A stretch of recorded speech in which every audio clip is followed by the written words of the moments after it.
warahmatullahi wabarakatuh. Waalaikumsalam warahmatullahi wabarakatuh.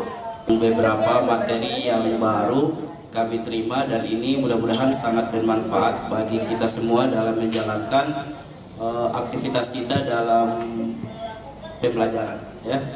Oke, satu materi yang kami ingin bawakan, ya, ada beberapa orang yang akan menyebarkan beberapa informasi yang baru yang kami dapatkan dari CGP, ya. Oke, sebelumnya terima kasih atas perhatian Bapak dan Ibu untuk menghadiri sosialisasi kami. Saya akan membawakan materi tentang disiplin positif, ya. Bapak Ibu, kalau Bapak Ibu mendengar kata disiplin, pasti di benak Bapak Ibu terbersit bahwa disiplin itu harus ada peraturan, ya. Ternyata disiplin selama ini yang kita pelajari itu lari jauh dari pemahaman kita, Bapak Ibu, ya. Disiplin adalah sesuatu hal yang dipaksakan kepada anak-anak, dan ini yang akan kita share apa itu disiplin positif. Yang kemarin juga di anti perundungan, di BIMTEK perundungan kita sudah menyampaikan tentang disiplin positif. Tapi ketika kami berada di CGP, bahwa disiplin positif ini sangat menarik untuk disampaikan ke Bapak dan Ibu guru. Oke, Bapak dan Ibu, sebelum ke disiplin, saya awali dengan teori kontrol oleh Dr. William Plaza. Kenapa teori kontrol ini disampaikan? Karena sebagai seorang guru, ya, kita sebenarnya harus hanya bertugas sebagai kontrol, ya, mengontrol anak didik kita. Nah, teori kontrol ini ada beberapa yang 4, ya, yang mendasari teori kontrol, ya. Yang pertama adalah ilusi guru, ya, ilusi guru tentang mengontrol murid, ya. Nah, ilusi guru ini sebenarnya menempatkan murid-murid terhadap sesuatu, ya, untuk memilih tidak melakukan hal yang tidak sesuai dengan harapan kita, ya. Dan ini adalah ilusi sebenarnya, ya. Kalau berbicara ilusi berarti adalah sesuatu yang kita pikirkan, ya. Nah, yang kedua adalah ilusi bahwa semua penguatan positif, ya, efektif dan bermanfaat. Ternyata ini selalu dipaksakan, ya, bahwa sesuatu yang positif yang baik itu adalah semua yang bermanfaat. Sedangkan yang tidak baik itu sebenarnya tidak bermanfaat. Ternyata dari sini kita belajar bahwa kita selalu memaksakan, ya, memaksakan bahwa ternyata, ya, mereka tidak disiplin itu. Kita tidak menanyakan, ya, apa yang mereka lakukan, latar belakang apa yang mereka lakukan sehingga mereka tidak disiplin, ya. Ini adalah ilusi-ilusi yang harus kita pelajari. Yang selanjutnya adalah ilusi tentang bahwa kritik yang membuat orang merasa bersalah dapat menguatkan karakter, ya. Jadi ilusi ini mengharapkan bahwa ternyata, ya, ketika kita bersalah harusnya dikritik, ya. Dan ini menganggap bahwa ketika bersalah yang kita anti kritik dan lain sebagainya, ya. Sebenarnya ketika dikritik harusnya menjadi motivasi, dan cara mengkritik pun harus ada cara-cara tersendiri, ya. Yang selanjutnya adalah pemikiran yang menjadikan orang dewasa itu sesuatu yang memaksa, ya. Jadi kita sebagai orang dewasa sebenarnya memaksa untuk berbuat yang ini ke anak-anak, ya. Jadi secara tidak sengaja perbuatan kita selama ini di penegakan disiplin jauh dari harapan. Kenapa anak-anak itu jauh dari harapan kita? Ternyata ini yang menyebabkan, ya, ada salah kaprah tentang disiplin itu sendiri.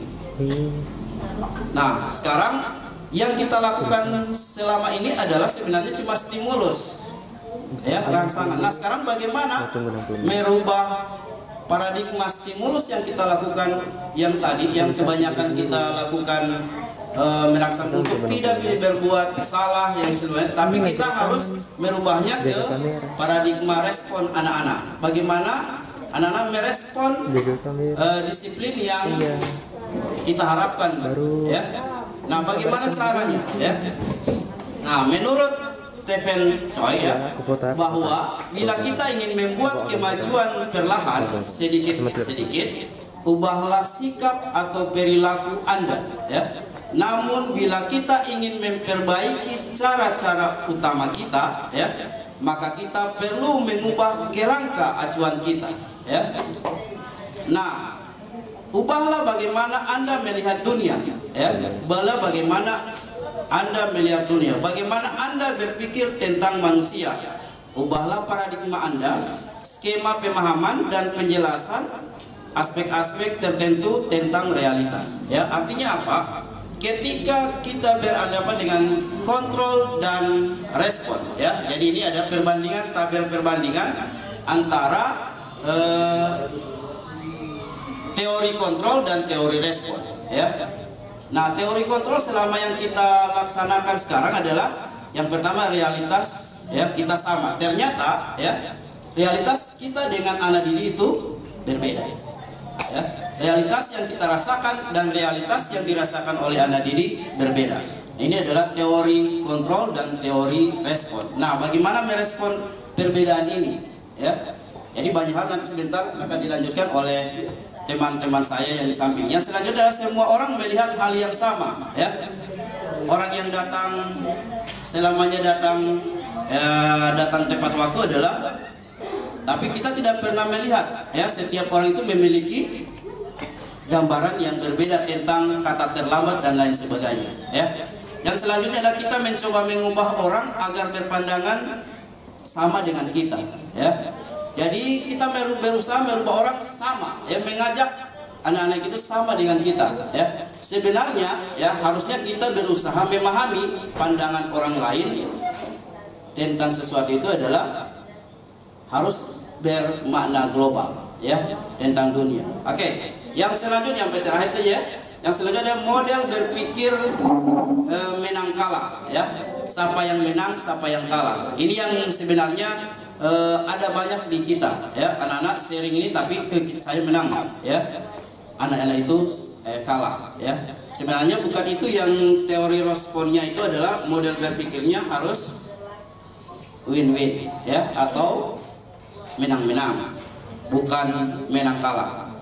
Yang selanjutnya adalah kebanyakan orang, ya, akan menghubungkan kata disiplin ini dengan tata tertib, ya, peraturan, kepatuhan pada peraturan. Nah, sebenarnya kata disiplin ini berasal dari kata Sanskerta, itu disiplin yang artinya belajar, ya, bukan tentang tata tertib atau yang teratur, tapi dia sebenarnya belajar. Nah, kalau namanya belajar, ya, kita tidak harus menghukum, menghilangkan hukuman pada orang yang tidak disiplin. Jadi kami, ya, beranggapan bahwa ketika menerima materi sudah tidak ada lagi kata hukuman atau punishment, ya.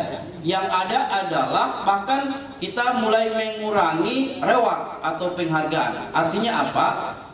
Ketika reward atau penghargaan itu diberikan, jangan sampai anak-anak belajar cuma gara-gara reward, gara-gara ada penghargaan, ya. Gara-gara ada hukuman mereka bisa tertib.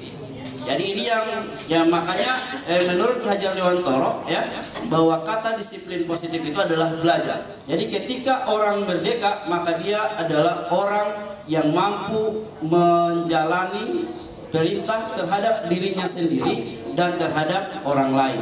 Ini adalah kemakna disiplin menurut Ki Hajar Dewantoro. Nah, dengan kata lain, ya, seseorang, ya, dengan memiliki disiplin diri berarti mereka bisa bertanggung jawab terhadap apa yang dilakukannya karena mereka mendasarkan tindakan mereka pada nilai-nilai kebajikan universal. Nah, apa itu nilai-nilai kebajikan universal?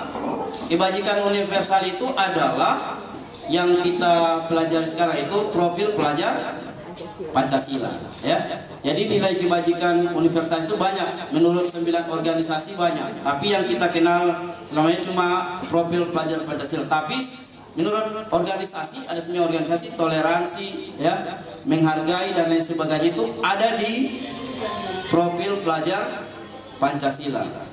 Oke, jadi dengan disiplin positif ini, ya, maka kita dengan kata lain mengurangi hukuman ataupun penghargaan. Artinya apa? Kita mengharapkan sesuatu aturan atau sesuatu yang dijalankan oleh siswa adalah bersifat internal dari dalam siswa, ya, dari dalam diri siswa. Kalau orang yang memakai helm di jalan cuma gara-gara aturan, belum sadar bahwa ternyata helm itu sangat bermanfaat, maka dia, ya, berarti akan tumbuh sendirinya bahwa helm itu sangat berarti, walaupun dia cuma sedikit keluar saja dia harus pakai helm dengan motor, ya.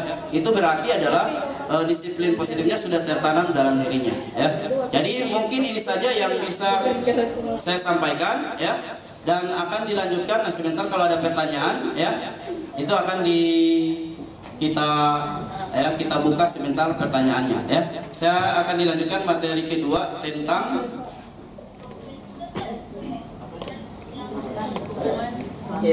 masih materi yang sama tentang budaya positif, namun di sini sub materinya itu teori motivasi, hukuman dan penghargaan dan restitusi.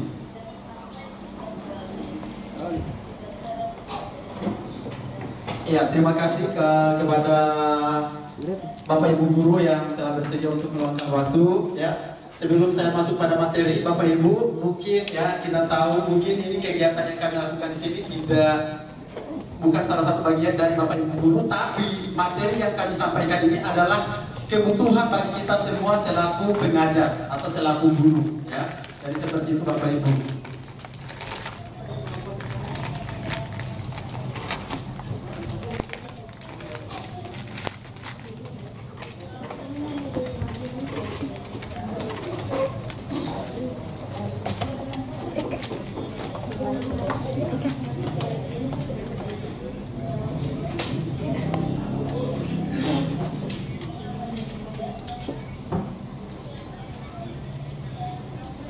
Iya, ini Bapak Ibu, ya.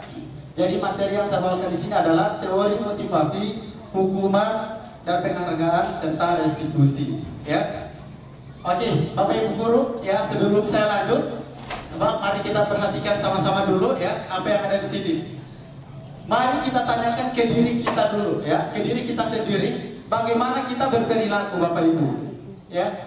Mengapa kita melakukan segala sesuatu, gitu? Apakah kita melakukan sesuatu karena adanya dorongan dari lingkungan atau ada dorongan yang lain, ya, atau dari faktor lingkungan yang lain? Kemudian terkadang kita melakukan sesuatu itu karena memang ada yang kita harapkan, atau kita menghindari rasa sakit atau ketidaknyamanan. Terkadang juga kita melakukan sesuatu untuk mendapatkan apa yang kita mau, ya, atau mendapatkan sebuah penghargaan atau bentuk ucapan terima kasih dari orang lain terhadap apa yang telah kita lakukan. Nah, bagaimana kira-kira menurut Anda, Bapak Ibu, ya? Pernahkah kita melakukan sesuatu yang mendapat senyuman atau melakukan sesuatu untuk mendapatkan senyuman dari orang lain, ya? Untuk mendapat hadiah atau untuk mendapatkan uang? Apalagi kira-kira alasan yang melakukan sesuatu, ya, alasan yang perlu kita lakukan untuk melakukan sesuatu. Jadi di sini Dian Gossen dalam bukunya Restricting School Discipline, ya, dia menyatakan ada 3 motivasi untuk perilaku manusia, ya. Yang pertama adalah perilaku manusia, ya. Yang pertama untuk menghindari ketidaknyamanan. Jadi ini untuk menjawab apa yang kita lakukan tadi, ya. Yang pertama adalah untuk menghindari ketidaknyamanan atau hukuman. Nah, tahapan ini, ya, menurut dia ini adalah tingkat terendah dari motivasi perilaku manusia. Mengapa? Karena sebab biasanya, ya, orang yang memotivasi perilakunya itu untuk menghindari hukuman, gitu. Nah, misalnya saya akan datang lebih awal, gitu, di dalam kelas supaya saya tidak kena atau tidak mendapatkan apa lagi dari orang lain, ya. Mengapa ini kelas ini kosong sementara ini jam pembelajaran? Ya, jadi bisa saja ya orang untuk datang lebih tepat waktu karena ingin mendapatkan penghargaan dari orang lain, ya, atau ingin mendapatkan senyuman atau pujian bahwa dia adalah orang yang paling rajin, ya. Jadi ini adalah salah satu tingkatan atau motivasi untuk menghindari ketidaknyamanan atau hukuman dalam diri. Yang kedua adalah untuk mendapatkan imbalan atau penghargaan dari orang lain, ya. Ini satu tingkat di atas motivasi yang pertama tadi. Di sini orang berperilaku untuk mendapatkan imbalan atau penghargaan dari orang lain, ya. Seperti yang tadi saya berikan contoh, ya. Tapi kita selaku guru sadar akan apa yang kita lakukan. Namun ada juga, ya, seseorang atau ada hal-hal yang ingin dilakukan hanya untuk mendapatkan sesuatu dari orang lain, apalagi hal itu tidak berkaitan dengan tupoksi atau tidak berkaitan dengan yang seharusnya dia lakukan. Yang ketiga untuk menjadi orang yang mereka inginkan dan menghargai diri sendiri dengan nilai-nilai yang mereka percaya. Nah, ini bentuk motivasi dan yang memang jelas ini yang kita harapkan, ya. Kita melakukan sesuatu itu tidak harus mengharapkan apa imbalan dari orang lain, tetapi karena memang ada rasa untuk menghargai diri sendiri atas motivasi yang kita sedang lakukan, ya, dan tidak mengharapkan apapun karena memang kita paham benar nilai-nilai kita selaku guru atau selaku pegawai itu apa yang harus kita lakukan. Jadi apa yang motivasi ini merupakan salah satu motivasi yang sangat baik untuk kita selaku orang yang menerapkan nilai-nilai tersebut, ya. Oke, jadi Bapak Ibu itu adalah sikap atau motivasi perilaku manusia. Jadi saya harapkan saya minta waktu sedikit Bapak Ibu, kira-kira ini untuk bisa membedakan sebenarnya mana hukuman, kemudian mana konsekuensi dan apa itu restitusi. Bisa kita lihat contoh kasus yang ada di depan ini Bapak Ibu, ya. Coba bisa dilihat di sini. Jadi tolong bisa dulu perhatikan, ya. Di sini ada satu kasus. Ini kita di sini diminta untuk membedakan apakah ini termasuk dalam konsekuensi hukuman atau restitusi, ya. Iva kurang menguasai pelajaran matematika, sehingga pada saat pelajaran tersebut berlangsung, dia lebih banyak berdiam diri atau menggambar di buku pelajarannya. Pada saat guru matematikanya, Pak Seno, menanyakan pertanyaan,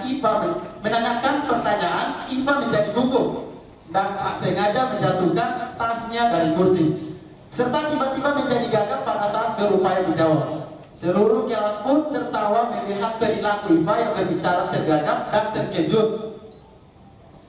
Pak Seno pada saat itu membiarkan teman-teman Iva menertawakan Iva yang tergagap dan malu luar biasa, dan malahan meminta Iva untuk maju ke depan dan berdiri di depan kelas sambil menunjuk hidungnya karena tidak bisa menjawab pertanyaan dari Pak Seno. Kelas makin gaduh dan anak-anak pun tertawa melihat Iva di depan kelas memegang ujung hidungnya. Nah, dari contoh kasus yang ada ini Bapak Ibu, kira-kira ini masuk dalam bentuk hukuman atau konsekuensi Bapak Ibu? Ya? Iya. Melihat dari kasus ini kita bisa lihat bahwa ini adalah salah satu bentuk hukuman, ya.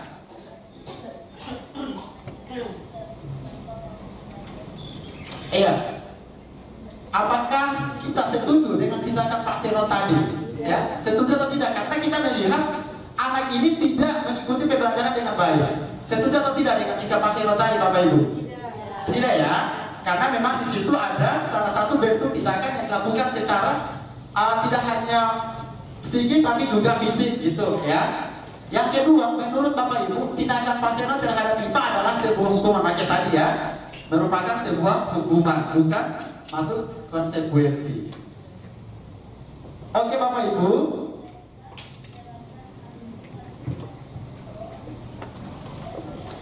oh ya, sebelum kita membahas lebih dalam tentang apa itu restitusi, perlu kita bertanya dulu Bapak Ibu terlebih dahulu, apa perbedaan antara hukuman dan konsekuensi? Kira-kira ada yang bisa menjawab Bapak Ibu? Apa perbedaan dari hukuman dan konsekuensi? Iya, silakan yang bisa memberikan pendapatnya mengenai perbedaan dari hukuman dan konsekuensi. Iya, silakan.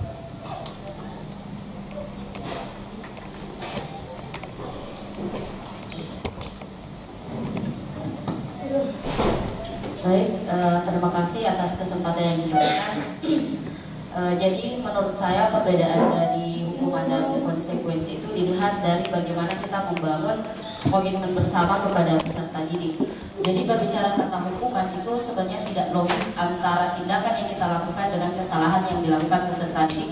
Kenapa? Karena dampak dari hukuman itu hanya bisa membuat mental peserta didik justru malah lebih jatuh dan bukan membuat efek jerah, tetapi malah membuat peserta didik akan terus melakukan kesalahan-kesalahan yang sama ataupun lebih. Nah, sedangkan konsekuensi itu merupakan apa ya, kayak semacam dia tindakan yang kita lakukan itu sudah berdasarkan kesepakatan antara baik itu guru dengan peserta didik, sehingga ketika kita ingin melakukan suatu tindakan, peserta didik juga sudah tahu bahwa ketika kita melakukan kesalahan maka konsekuensi yang akan kita dapatkan seperti ini. Jadi tidak ada lagi istilahnya pada peserta didik yang mengatakan bahwa kita mendapatkan perlakuan yang tidak baik, karena ini sudah berdasarkan kesepakatan bersama. Mungkin itu saja dari saya, terima kasih. Ada pendapat lain? Iya, terima kasih Ibu Erli. Baik, Ada pendapat lain? ya untuk sesi tanya jawabnya sebentar ya, selesai materinya. Ada untuk pertanyaan kita disimpan dulu ya, nanti sebentar Bapak Ibu. Oke, baik, tadi benar apa yang disampaikan oleh Ibu Erli ya, bahwa hukuman dan konsekuensi itu memang ada perbedaan ya. Lebih khususnya bahwa hukuman adalah suatu bentuk tindakan yang dilakukan oleh seorang guru tanpa ada perencanaan ya, artinya tidak ada hal yang terstruktur di dalamnya. Jadi guru memberikan sanksi berdasarkan apa yang dilakukan oleh anak di dalam kelas secara spontanitas pada saat itu terjadi. Nah, sementara konsekuensi adalah pemberian sanksi terhadap peserta didik berdasarkan dengan apa yang sudah disepakati ya. Jadi konsekuensi di sini bisa dilakukan ya, ada kesepakatan antara guru dan murid. Jadi itu bedanya antara konsekuensi dan juga hukuman ya. Jadi seperti biasanya diberikan berdasarkan suatu data yang umumnya itu dapat diukur ya, artinya ada kesepakatan bersama. Misalnya setelah 3 kali tugasnya tidak diselesaikan pada batas waktu yang diberikan, atau murid melakukan kegiatan di luar kegiatan pembelajaran, misalnya mengobrol, maka murid tersebut akan kehilangan waktu bermain ya, dan harus menyelesaikan tugas karena ketertinggalannya. Nah, ini kesepakatan yang sudah dilakukan oleh guru. Jadi di sini tidak hanya guru yang memberikan konsekuensi terhadap hukuman terhadap peserta didik, karena ini adalah satu bentuk kesepakatan antara guru dengan murid. Jika dia tidak memasukkan tugas, kira-kira bagaimana, apa yang harus dia hadapi. Kalau dia hanya mengobrol di dalam pembelajaran, kira-kira apa yang harus kita lakukan ya. Jadi seperti itu, itulah bedanya antara hukuman dan konsekuensi. Nah, yang terakhir adalah restitusi.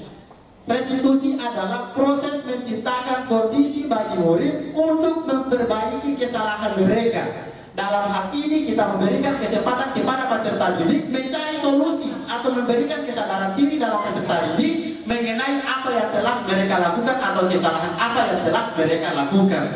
Bukan kita melihat anak-anak melakukan kesalahan, kita langsung memberikan sanksi kepada mereka. Tidak seperti itu. Di sini kita memberikan kesempatan kepada peserta didik menyadari apa yang telah mereka lakukan. Apakah mempunyai dampak negatif atau positif yang telah mereka lakukan ini. Nah, jadi dalam restitusi ini itu bisa memberikan proses kolaboratif yang mengajarkan murid untuk mencari solusi. Tadi apa yang sudah saya sampaikan tadi ya, atas masalah yang telah mereka alami ya. Jadi itu yang dimaksud dengan restitusi. Oke, untuk selanjutnya ya, tadi juga sebenarnya ada hukuman dan penghargaan. Hukuman dan penghargaan atau yang sering disebut reward tadi sudah dibahas oleh Bapak Ismail. Dan selanjutnya materi selanjutnya akan disampaikan oleh Ibu Ibu Nur Hayati Laraju terkait keyakinan kelas yang ada hubungannya dengan restitusi, kemudian hukuman dan konsekuensi tadi. Kepada Ibu Nur Hayati dipersilakan.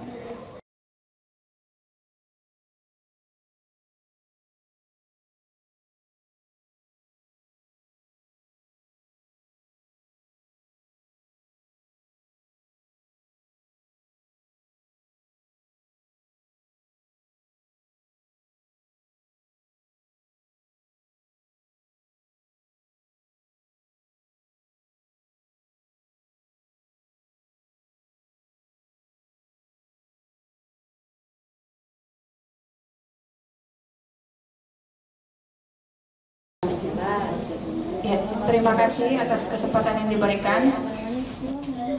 Ya, terima kasih juga kepada Bapak Ibu yang telah meluangkan waktu pada kesempatan ini. Baik, saya akan menyampaikan materi yang berikutnya.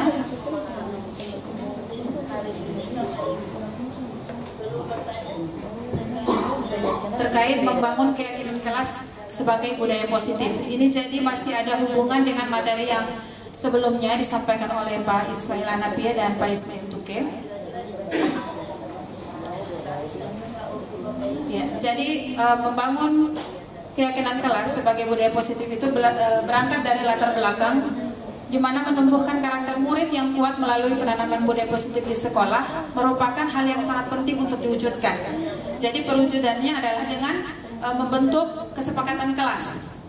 Kesepakatan kelas yang seperti apa itu nantinya akan kita bahas selanjutnya. Jadi di sini guru tidak hanya memberikan pengetahuan yang bersifat sesaat, tetapi juga memberikan pengetahuan yang dapat diterapkan sepanjang hayat oleh murid, sehingga murid dapat menjadi pribadi yang sukses dan berakhlak mulia di masa yang akan datang. Nah, ini juga berangkat dari motivasi perilaku manusia menurut Diana Gosen. Yang pertama, manusia itu pada umumnya menghindari ketidaknyamanan atau hukuman. Jadi seseorang itu pada dasarnya untuk bisa berperilaku, pada dasarnya dia akan menghindari permasalahan yang mungkin akan muncul yang berpengaruh kepada mereka secara fisik, psikologi, ataupun tidak terpenuhinya kebutuhan mereka bila tidak melakukan tindakan tersebut. Kemudian yang kedua, untuk mendapatkan imbalan atau penghargaan dari orang lain.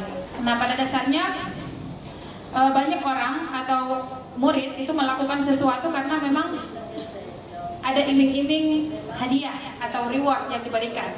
Jadi perilaku seseorang untuk mendapatkan pujian atau hadiah ataupun imbalan dari orang lain yang menurut mereka itu penting, mereka letakkan dalam dunia berkelas mereka. Jadi melakukan sesuatu itu berdasarkan adanya reward atau imbalan. Kemudian yang ketiga, untuk menjadi orang yang mereka inginkan dan menghargai diri sendiri dengan nilai-nilai yang mereka percaya. Nah, di sini seseorang atau murid melakukan sesuatu karena nilai yang mereka yakini dan hargai. Motivasi ini yang akan membuat seseorang mempunyai disiplin positif karena motivasinya bersifat internal. Jadi ada motivasi yang berasal dari diri anak itu sendiri. Jadi bukan motivasi yang berasal dari internal eksternal ya. Kalau hadiah ataupun reward tadi kan motivasi yang bersifat eksternal. Nah, terlepas dari apa yang disampaikan oleh Diana Gosen tadi, kemudian kita masuk pada apa sih sebenarnya keyakinan kelas itu. Nah, jadi keyakinan kelas merupakan sesuatu yang dapat diterapkan di kelas tersebut. Nah, ini juga berangkat dari budaya positif, yang mana budaya positif merupakan satu keyakinan atau nilai-nilai kebiasaan yang berpihak pada murid, sehingga murid menjadi pribadi yang lebih baik. Dan tidak memberikan perasaan. Selanjutnya, pada dasarnya dalam membuat satu keyakinan kelas pasti ada alasan. Nah, alasan yang pertama yaitu untuk menanamkan budaya positif yang menjadi dasar bagi murid untuk selamanya, kemudian menjadikan keyakinan kelas sebagai dasar untuk menumbuhkan budaya positif murid, pembiasaan yang terpola sebagai wujud penerapan profil pelajar Pancasila. Kemudian yang ketiga, menciptakan lingkungan yang aman, nyaman bagi murid sehingga murid dapat berpikir kritis, terbuka dalam menggali nilai-nilai kebajikan dari keyakinan kelas. Di sini maksudnya adalah setelah murid membentuk keyakinan kelas antara guru dan murid di kelas itu, sehingga mereka akan berpikir bahwa apa yang mereka telah yakini, apa yang telah mereka sepakati itu harus dijalankan. Sehingganya ketika tadi hubungannya dengan materi yang disampaikan oleh Pak Ismail itu terkait dengan hukuman atau konsekuensi ketika anak tidak menjalankan apa yang telah menjadi keyakinan bersama dalam kelas, maka ada konsekuensi yang harus mereka terima, dan itu telah disepakati oleh guru dan murid yang ada di dalam kelas. Seperti itu. Nah, pembentukan keyakinan kelas ini berdasar pada keyakinan kelas itu dia lebih bersifat abstrak daripada peraturan yang lebih rinci dan nyata. Kemudian keyakinan kelas berupa pernyataan yang universal. Keyakinan kelas selalu dibuat dalam bentuk positif. Keyakinan kelas harusnya dibuat tidak terlalu banyak sehingga mudah diingat dan dipahami oleh semua anggota dalam kelas. Keyakinan kelas hendaknya sesuatu yang dapat diterapkan di lingkungan. Semua anggota kelas hendaknya ikut berkontribusi dalam penyusunan keyakinan kelas melalui kegiatan curah pendapat. Semua anggota kelas bersedia meninjau kembali keyakinan kelas dari waktu ke waktu. Jadi di sini benar bahwa keyakinan kelas itu adalah dibentuk berdasarkan curah pendapat dari murid maupun guru yang ada di kelas itu. Jadi keyakinan kelas ini bisa dibentuk oleh perwalian dengan muridnya atau guru pengajar mata pelajaran tertentu dengan murid di kelas itu. Seperti itu ya. Adapun langkah-langkah pembentukan keyakinan kelas, yang pertama, memberikan kesempatan kepada semua murid untuk berpendapat tentang peraturan yang perlu disepakati di kelas.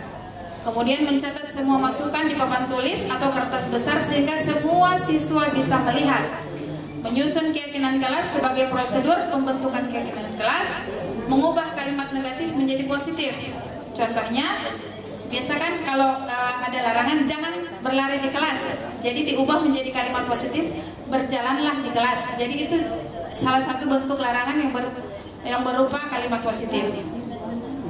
Berikut, meninjau kembali keyakinan kelas secara bersama-sama. Hendaknya keyakinan kelas tidak terlalu banyak agar mudah diingat. Kemudian setelah keyakinan kelas selesai dibuat, maka semua anggota kelas dapat meninjau kembali dan menyetujuinya dengan menandatanganinya. Jadi di sini ada persetujuan ya antara murid dan guru dalam penyusunan itu keyakinan kelas. Jadi ketika mereka melakukan pelanggaran terhadap keyakinan kelas yang telah disusun bersama, mereka sadar bahwa keyakinan ini kita susun bersama, jadi harus memang benar-benar dipatuhi. Yang terakhir, keyakinan kelas dapat ditempel di dinding agar mudah untuk dilihat. Jadi tidak hanya berupa ungkapan-ungkapan ataupun pernyataan, tetapi ini dibukukan atau dibuat dalam satu bentuk poster, kemudian ditempelkan di dalam kelas sehingga setiap saat murid ataupun guru yang telah membuat ini bisa melihat kesepakatan yang telah dibuat. Ya, ini contohnya. Misalnya di sini saya tidak akan datang terlambat lagi ke sekolah. Jadi setiap anak dimintakan apa yang menjadi kira-kira yang bisa menjadi keyakinan kelas yang akan dibangun bersama. Nah, setelah itu dikumpulkan dan dibentuk satu bentuk keyakinan kelas yang akan ditempelkan di dalam kelas yang bisa dilihat bersama. Ya, demikian. Terima kasih dan akan dilanjutkan oleh Ibu Murninusi.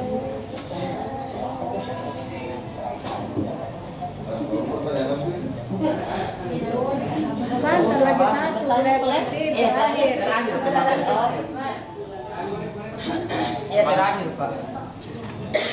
Terima kasih. Assalamualaikum warahmatullahi wabarakatuh. Waalaikumsalam warahmatullahi wabarakatuh. Melanjut materi yang diberikan oleh rekan-rekan saya yang terakhir, untuk pemaparan saya kali ini yaitu 5 posisi kontrol.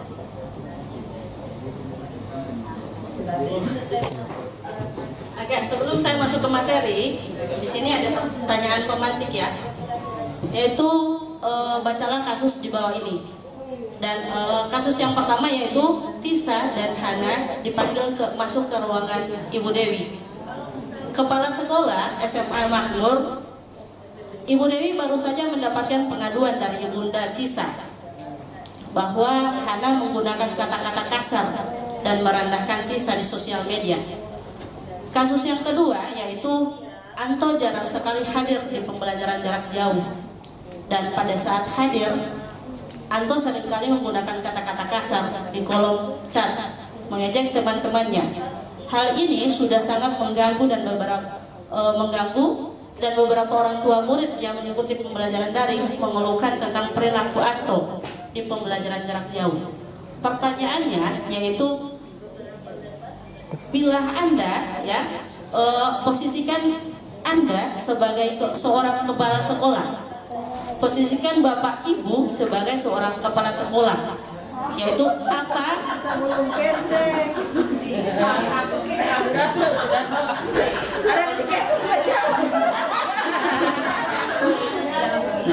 dalam kasus ini ya Bapak Ibu.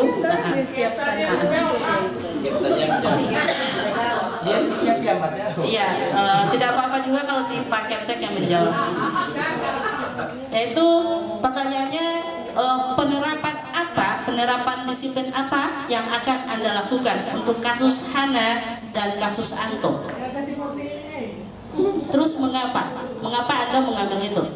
Oke? Iya. Selanjutnya, oke. Ini 5 posisi kontrol ya, Bapak Ibu. 5 posisi kontrol di sini, yang pertama itu penghukum. Kita di sini seorang penghukum ya, kita merenung diri sendiri ya. Kita di posisi mana? Ya, kita sebagai seorang guru, entah itu guru mata pelajaran, sebagai perwalian, itu posisi kita, posisi kontrol kita di mana? Ya, yang pertama yaitu sebagai penghukum. Penghukum yaitu bisa menggunakan hukuman fisik maupun verbal. Orang-orang yang menjalankan posisi penghukum senantiasa mengatakan bahwa sekolah memerlukan sistem atau alat yang dapat lebih menekankan murid-murid dan lebih dalam lagi. Yaitu contoh-contohnya ya, contoh kata-kata dari seorang penghukum, yaitu patuhi aturan saya atau awas. Yang kedua, kamu selalu saja salah. Selanjutnya, pasti selalu yang terakhir. Guru seperti ini senantiasa percaya hanya ada satu cara agar pembelajaran bisa berhasil, yaitu dengan caranya dia sendiri sebagai seorang penghukum. Ya, ini ciri-ciri dari seorang penghukum. Ciri-ciri dari seorang penghukum yaitu dengan nada suara yang lebih tinggi.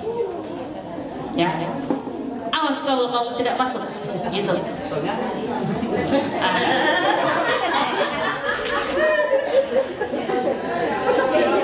Dengan bahasa tubuh, mata melotot dan jari menunjuk-nunjuk serta menghardik. Contohnya, iya, saya juga sadar posisi saya sebagai penghukum. Iya, makanya setelah saya mempelajari atau mendapatkan pembelajaran materi dari guru penggerak, saya merenung sendiri. Yang selanjutnya terlambat lagi, pasti terlambat lagi. Jadi hasilnya kemungkinan ya, hasil dari posisi penghukum yaitu kemungkinan murid akan marah dan mendendam terhadap guru itu. Pasti setelah pulang sekolah dia lihat tidak ada bapak ibu guru, motor atau mobil seorang bapak ibu guru dicoret-coret dengan paku atau spidol lah, motor bocor. Yang kedua, posisi kontrol yang kedua yaitu pembuat rasa bersalah. Ya, ini pada posisi ini biasanya guru akan bersuara lemah lembut, yaitu akan menggunakan keheningan yang membuat orang lain merasa tidak nyaman. Contohnya, ibu sangat kecewa sekali dengan kamu.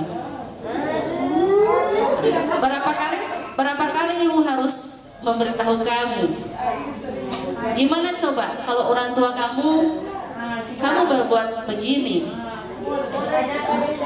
Di posisi ini murid akan memiliki penilaian diri yang lebih buruk lagi tentang diri mereka, karena mereka mungkin merasa membuat orang-orang yang tersayang itu merasa kecewa dengan perilaku mereka. Ya, ciri-ciri pembuat rasa bersalah seperti ini. Adi, kamu ini bagaimana ya? Kamu sudah berjanji dengan ibu tidak akan terlambat lagi. Kamu kenapa ya? Saya ya senang sekali mengecewakan ibu. Jadi hasilnya murid akan merasa bersalah dalam mengecewakan ibu dan bapak guru. Jadi seperti murid dengan guru penghukum, di mana murid ini bisa menumpahkan amarahnya walaupun dengan cara negatif. Selanjutnya 5 posisi kontrol pada poin ketiga, yaitu sebagai teman. Tidak menjadi guru kabarin Ya. Ada 5 posisi kontrol, Bu. Nanti kita bisa lihat kita di tempat mana. Yang selanjutnya itu di posisi teman. Guru pada posisi teman ini itu tidak akan menyakiti murid, namun akan tetap berupaya mengontrol murid melalui persuasi. Posisi teman pada guru biasanya bisa negatif ataupun positif. Positif di sini bisa berupa hubungan baik yang terjalin antara guru dan murid. Ya, contohnya seperti ayolah bantu ibu. Nah, yang kedua, ayo ingat tidak bantuan bapak ibu.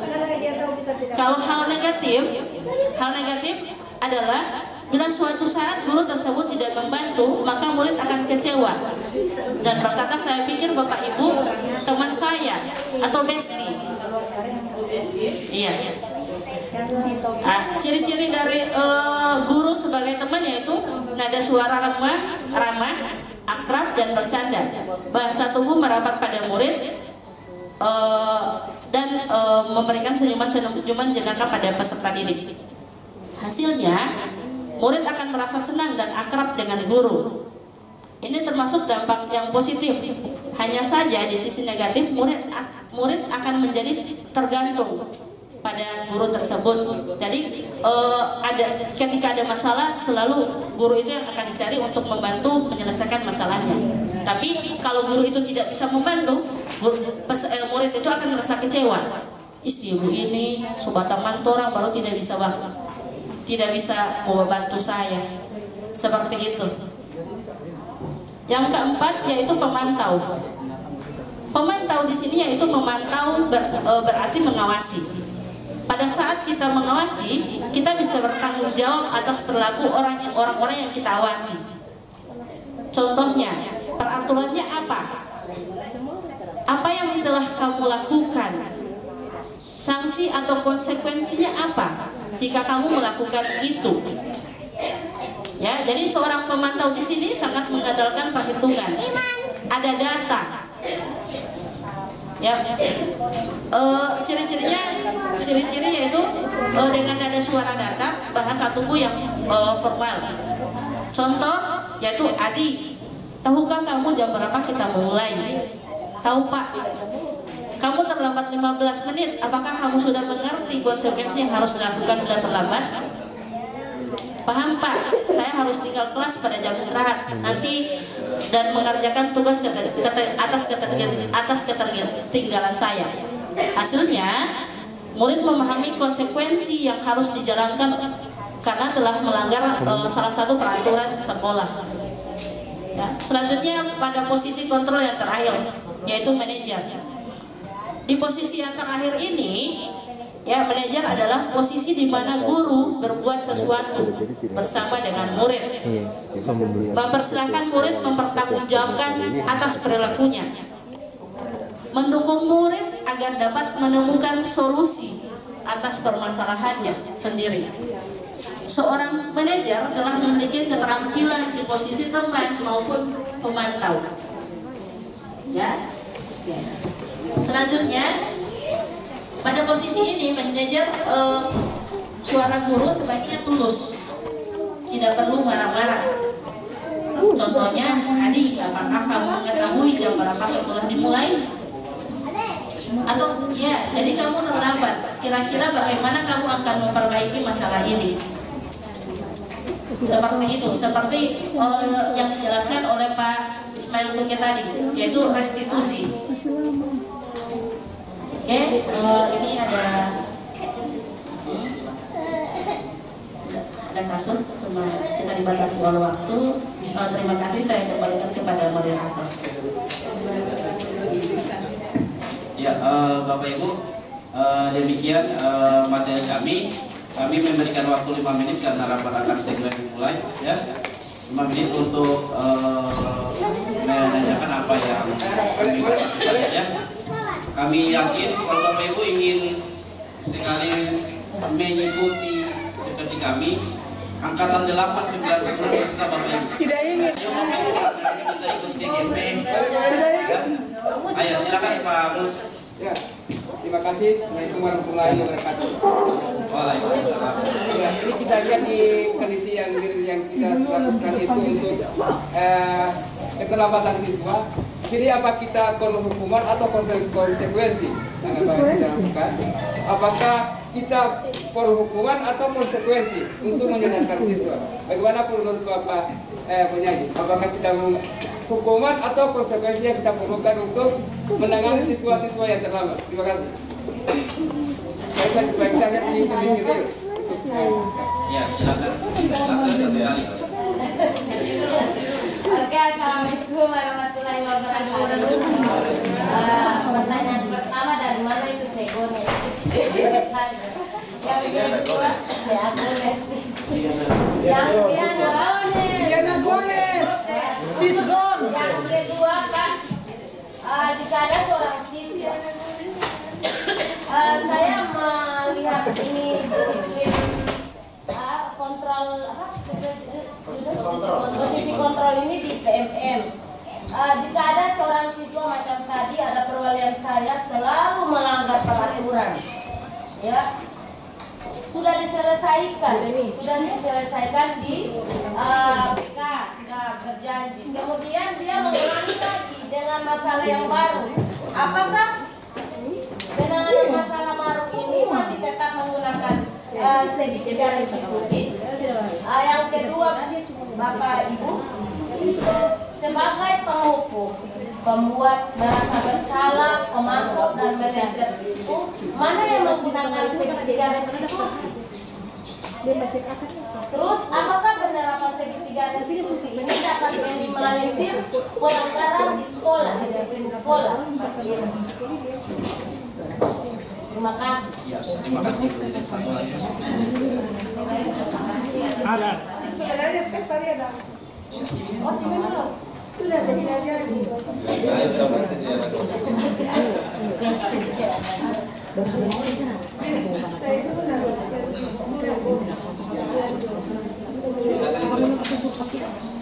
Ya, silakan.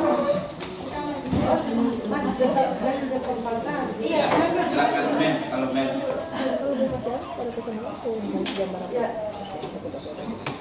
Terima kasih. Saya ingin menanggapi yang disampaikan oleh Bu Budi. Melihat situasi dan kondisi yang kita hadapi, apakah kita kalau khusus untuk siswa di sekolah kita itu kan kayaknya kita dari semua ya. Memang kalau menurut saya bisa berlaku 5-5-nya tergantung siswa yang saya hadapi. Kalau siswanya memang luar biasa, nah itu dari keluar yang pertama tadi, karena memang banyak di antara siswa kita itu yang harus kau penilai begini bangunnya tidak dikasih masuk tugas, baru pada bangun itu kan berarti, dan kita tidak bisa dekati dengan yang ini. Jadi di sini kita dengan yang lainnya itu. Jadi memang saya merasa bahwa guru di SMA 2 itu mampu 5-5-nya itu tergantung keadaan siswa, bagi siswa yang kita hadapi seperti itu. Nah, mungkin teman-teman juga sepakat itu seperti itu. Iya. Jadi kalau misalnya kita bicara dengan siswa yang cerdas, yang apa, otomatis kita bisa bersifat sebagai kawan mereka yang tadi itu ya. Begitu juga yang manajerial bisa kita gunakan. Ketika saya dengan yang tim media itu, saya lebih bersifat manajerial karena saya bilang ini ada Ihsan di sini. Ihsan kau meliput ya, kemudian kau bikin beritanya, kirim ke saya revisi, saya edit, kemudian saya kirim balik ke kamu, baru kau upload. Seperti itu. Jadi itu kelima-lima itu jalan tergantung siswa yang kita hadapi. Seperti itu. Mungkin teman-teman lain seperti itu juga. Oke, terima kasih pada teman-teman. Mungkin cukup 3 saja ya. Bapak Ibu, sebenarnya ada sebuah materi lagi yang kenapa harus kami juga ketika menerima materi ini merasa tidak terterima. Ketika kami membaca baru dieksplorasi dan lain sebagainya, merasa tidak sama dengan yang di lapangan ini Bapak Ibu ya. Tapi ternyata ketika kita kaji lebih jauh, kenapa anak-anak sering berulang ternyata ada satu materi lagi itu kebutuhan dasar anak-anak ya. Kebanyakan anak-anak kita yang ada di sekolah ini Bapak Ibu, kebutuhan dasar anak-anak itu tidak terpenuhi Bapak Ibu ya.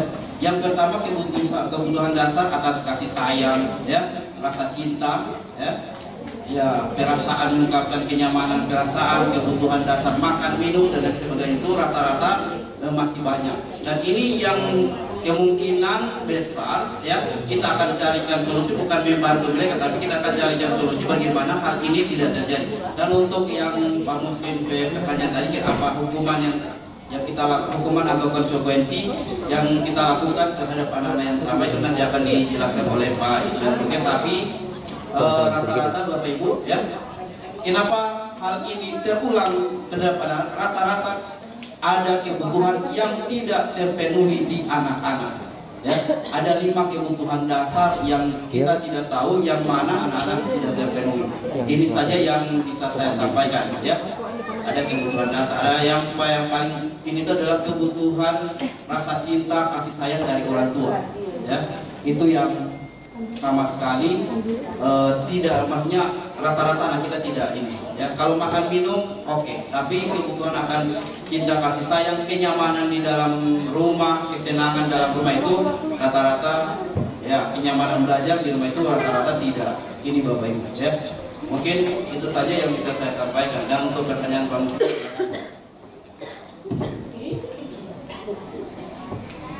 iya, terima kasih atas waktu yang diberikan kepada saya ya. Tidak perlu lama-lama, jika masih ada tanggapan lagi dari Pak Muslim atas jawaban yang saya berikan, nanti kita bicara di luar Pak ya, karena memang rampatnya akan segera dimulai ini ya. Iya, hanya saja perlu saya sampaikan begini Bapak Ibu ya.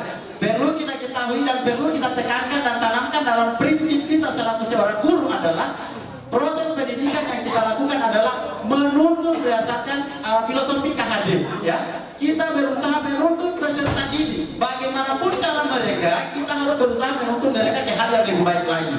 Sama halnya dengan kasus tadi, jika anak sering terlambat ya, apakah kita akan kategorikan dia bisa diberikan hukuman atau konsekuensi ya. Kembali lagi Pak, seperti tadi yang sudah disampaikan oleh Bapak Ismail, ada kebutuhan dari peserta didik, karena memang ada 5 kebutuhan dasar yang harus dimiliki oleh seorang anak. Salah satunya adalah rasa aman gitu ya. Nah, kembali ke pertanyaan tadi. Jika anak tersebut sering melakukan terlambat hal yang sama, yaitu sering terlambat, kita di sini Pak berusaha untuk menuntut mereka, dan kita di sini kan sekolah punya aturan ya, punya aturan peserta didik yang terlambat jelas akan menerima konsekuensi, dan itu aturan dilakukan atau dibuat berdasarkan kesepakatan bersama. Sebelum kita ini, setelah kita rancang juga ada informasi terhadap peserta didik terkait apa yang sudah kita buat. Jadi jika melihat kasus ini, ya jelas kita selalu hal yang tadi kita masukkan dalam bentuk konsekuensi Pak, karena memang untuk memberikan hukuman ya, itu saya rasa itu bukan salah satu cara untuk memberikan efek jerah terhadap mereka. Karena dalam bentuk hukuman seperti yang disampaikan oleh Ibu Bun, jika kita berada pada posisi sebagai penghukum, itu hanya akan menimbulkan rasa dendam dalam diri anak, ya. Karena memang kita tidak tahu mengapa anak ini sering terlambat gitu. Ya, karena kita tidak pahami betul kebutuhan apa yang diharapkan oleh anak, sehingga ia harus sering terlambat datang ke sekolah. Ya, jika ia mengalami hal itu, jelas kita memberikan konsekuensi karena hal itu termasuk dalam kesepakatan kita bersama. Ya, jadi seperti itu, Pak. Jadi sekali lagi jika ingin menanggapi nanti kita ketemu di luar, Pak, karena rapatnya akan segera dimulai. Ya, saya rasa seperti itu. Terima kasih. Assalamualaikum warahmatullahi wabarakatuh. Ya,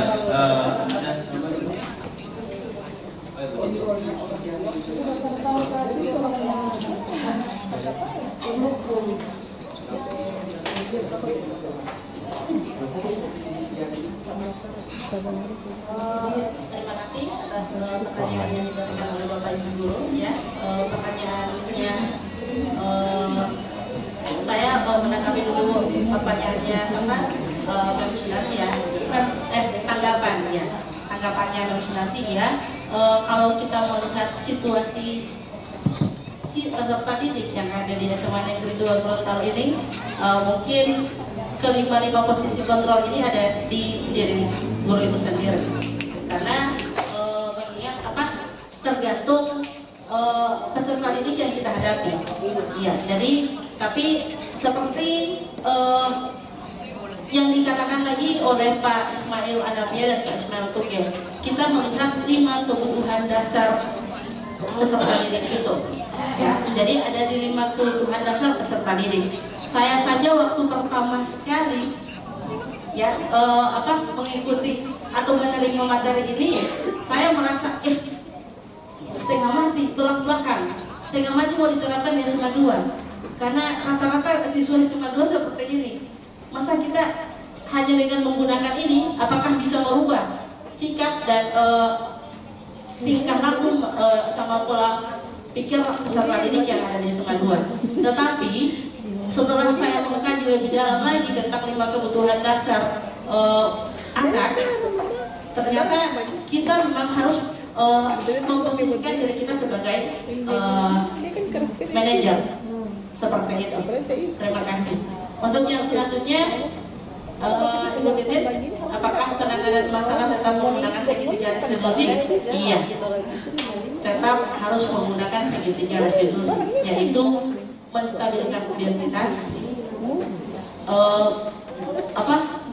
validasi tindakan yang salah, dan menanyakan keyakinan. Jadi segitiga restitusi itu ada menstabilkan identitas, validasi tindakan yang salah, dengan menanyakan keyakinan. Kita harus tahu mengapa siswa melakukan itu, apa latar belakang peserta didik sampai melakukan itu. Ya, apalagi kasusnya, masalahnya tetap berulang. Jadi kita harus memang betul-betul mencari tahu apa ya sebenarnya kebutuhan, apa sebenarnya latar belakang sehingga siswa itu melakukan itu terus seperti itu. Ya. Selanjutnya dilanjutkan oleh Ibu Nurhayati.